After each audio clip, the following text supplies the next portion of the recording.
Allah sənə and verəm izzəti və cəlalı və kərəmi və rəhməti və mərhəməti və bu əllər ki, sənin dərgahına qaldırmışıq. İlk əvvəl duamız İmam Zaman Əleyhisselamın zuhurunu təcil elə.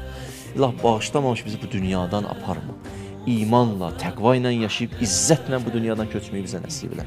İlahi, can üstündə olanda kəlmə-i şəhadət etməyi bizlərə nəsib elə.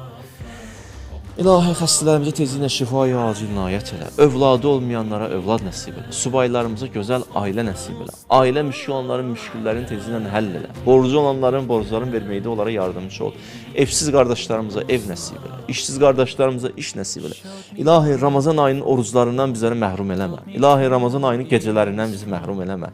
İlahi, Ramazan ayının qədir gecələrindən bizləri məhrum eləmə. İlahi, Ramazan ayında Quranunla ünsiyyət qurmağı bizə nəsib elə. İlahi, Ramazan ayında Əhl-i Beytlə ünsiyyət qurmağı bizə nəsib elə. İlahi, şəhidlərimizi Kərbəla şəhidlərinə məhşur elə. Allahım, şəhidlərimizin ailələri, övladları, yaxınları, qəlblərinə huzur və aramlıq nazil elə inşallah. Peyğəmbər və Əhl-i Beytinə salavat zikirlə. Allahümmə salli alə.